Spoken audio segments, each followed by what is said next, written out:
Hi, my name's Jonathan Hicks. I'm back at the Dice Cup, and this evening I'm joined by Andy. Mark. And we just finished playing Star Wars Outer Rim, which is a game about being a bounty hunter. In this case, I was Dr. Afra, and you kind of explore the Outer Rim. So the board here is meant to be all the planets, obviously from the Star Wars universe, on the Outer Rim, which is why it's shaped like this. So I think the idea is most of the main planets like Coruscant and things are in the middle. But you just travel around the edge. So on your go, there's a nice little helpful player turn step here. But typically you're going to move. You have a ship, which is a certain movement, so I could move 6. So my character was over here. And you kind of move along the dots. So I could go 1, 2, 3. Actually, maybe I'll go via Tatooine. So if I went 1, 2, 3, 4, 5, then I could stop at this particular planet. So Ryloth here might enable me to do something. If you're on a planet, then the next sort of action step, one of the main things you would do is kind of look at the market. And the market offers a bunch of different things. And you can buy any of these things as long as you're at a planet. So you might buy a ship. The cost is in the top right, so 10,000 is quite a lot. So obviously ships are expensive. You could upgrade your ship in some way. You could get a job. So this is going to give you a destination. So in this case, if I went to Nal Hutta, which is... Where's Nal Hutta? Ah, there we go, there it is. Then I could have an encounter and test knowledge. Now tests are quite prevalent in this game. The way you test is you roll 2 of these dice, and you're looking for hits like this, or possibly crits, which are good too. They give you like 2 successes. But if you need to have the appropriate skill, okay? So if you have the matching skill, then you count the hits and the crits. But if you don't, then only the crit would be successes. So if you have 2 skills in a particular thing, then you can also count the eyes or the focus symbols. So effectively, the more these are these skills that I have. But if you get extra crew, it's possible the crew could have skills that help you as well. So the skills are important for passing the tests. So if you pass the test, then there's going to be something that happens. You complete the job, and you're going to get reward. So again, 5,000 credits and Syndicate reputation. You have reputation with the 4 main factions. So you've got the Hutts, the Syndicate, the Imperials, and the Rebels. And it's very simple. It's either positive, or if it goes down, then it will become negative. But this is important for various encounters and things that you might have, as well as the patrols. There are some ships like this. So this would be the Hutt ship, I think. And if you encounter one of these in space, if you have negative reputation with it, then it's going to attack you. So that's why that matters. So yeah, you've got jobs that you can try and do, and obviously get rewards. You have ship modification, so chromium hull means that when you gain fame, you gain an extra fame. That's great. Your ships has certain spaces for mods, so I had some proton torpedoes and an ion cannon added to my ship. You can try and deliver cargo, so again it tells you the destination, in this case Mon Calamari, and you get a reward, and rebel reputation in this case would go up if you did that. That one's another job. This one is some gear. Your character has a couple of slots for gear. So I had a grenade launcher, which is adding to my attack. So the actual character has a certain attack value and a health effectively. So here's another piece of gear. This is another weapon. It's going to add to my attack value. There are a couple of other things you can do. Bounties. I didn't do many bounties, but this player had a bounty. So in this case, if you try and track down Garindan, then you can fight them, and if you succeed, then you can either get money and a fame, or you can try and capture them, which will get you a bit more money and extra fame. Tracking down the bounties is quite tricky. You can see next to a lot of the planets there are these contact tokens.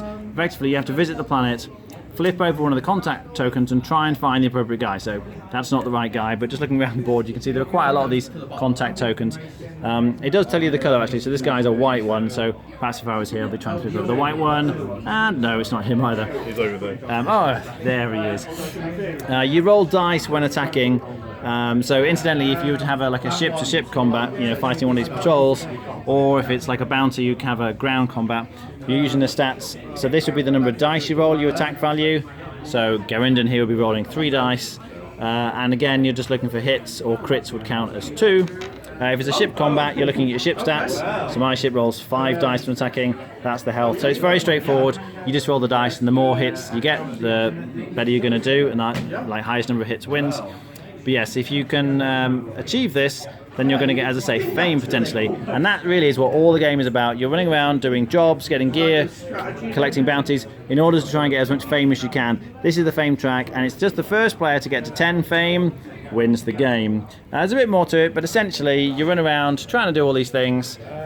Typically, after you've bought, say, from the market on the planet, you would have an encounter on this planet. So the particular card, you could take the card and have the encounter. So this one is talking about, do you have a certain kind of reputation, positive or neutral, with the rebels? And then there'll be something to do, maybe. There are a bunch of possible cards. There's a whole deck here of possible encounters you might have. So there's like various adventures with choices and things. And as I said, you're going to be doing the tests here by rolling the dice depending on what you're good at. You often need to pay attention to that when trying to resolve encounters. All right, what do we think?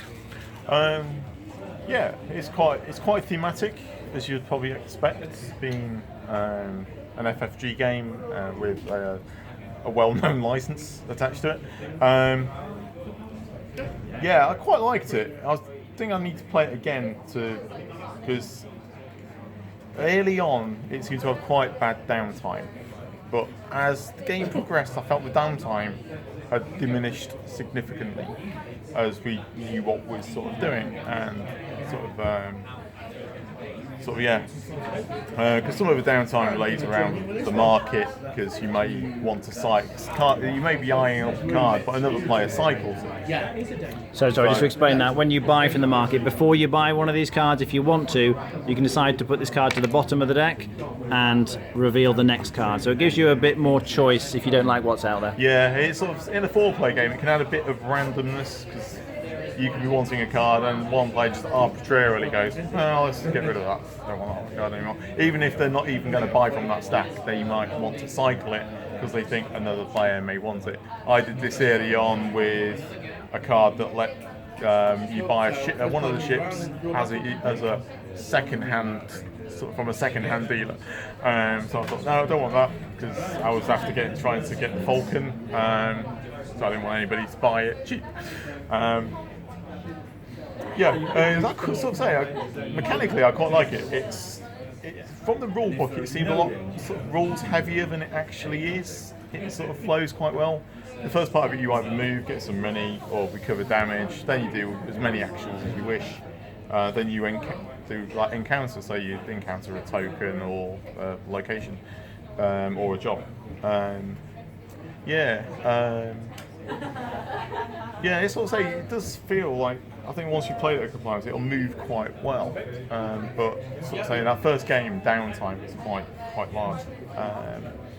But yeah, so I quite enjoyed it. I'll quite happily play it again. See what I'm not sure how much replayability it would have once you've seen everything. If it would sort of get a bit stale, hopefully it wouldn't. Does feel like XFFG will be releasing a lot of expansions for it to flesh out some of the decks, because all the decks have got a decent amount of cards in, but not a massive amount. Okay. Quite. Mark? Yeah, I agree. I think it's a solid rule set. Once we knew the rules, I think there was the odd check-up, as you'd expect. It wasn't too bad. Generally, it's fairly tight. I like the reputation system with 4 separate reputations going up and going down. Do I need to try and avoid these particular ships going around the board while some I can just fly straight past or whatever? There was a decent amount of variation in like the jobs and the mods and stuff, and I think Andy's right. Well, I think there's a decent number of cards. Ultimately, the decks are probably going to get fattened out with expansion. So I think it's, like a lot of the Fantasy Flight games, I think often the first expansion that comes is a smaller box, but it'll make all the decks have a few more extra cards, and it makes a big difference. I think, in spite of that fact that it moved quicker as the game went on, even towards the end, I still think I was checking my phone too much, as in, I'm not really involved in this for the next 5 minutes, so I can do it. I think, because even with that, you're still going to have to look at the cards from time to time, read what they do, unless you can memorise every card. Or players can just have a long turn. They might have some of the jobs in particular can have multiple steps to get through, and you might be trying to adjust dice, thinking, oh, do I want to save this card for later to help with another roll later, and pondering on that. So that hurts. Oh, I will say also, I quite like the fact that the numbered cards in this deck can belong to specific characters, so they keep thematic. Like you meet a particular person, they'll have a specific information about them or stuff that will go on. That so it isn't just a generic. This person's a generic bod doing what. But I think ultimately, I'm not sure I'd choose to play it as a 4, even with people unless people really do know how they're playing to keep it going quick. I just did spend too much time at times just not really doing anything and not really being invested in what other players were doing. And occasionally, it's like some of my turns could be over in like 20-30 seconds. So when you then got to wait 5 minutes to come back round to you or more, that can make it not fun. So while I think it's a good rule set, there was too much times I just wasn't invested in the game and was just browsing the net on my phone or something else. Rating? On the basis of a 4-player, I think we're better with fewer players. In my opinion, I'd probably give it a 6. Okay. Andy? Yeah, I'll probably give this so far about 7.5. Okay. I'll sort of say as Mark was just saying about the downtime. I think probably 3 players. I've heard of people sort of commenting that 3 players is where this is at.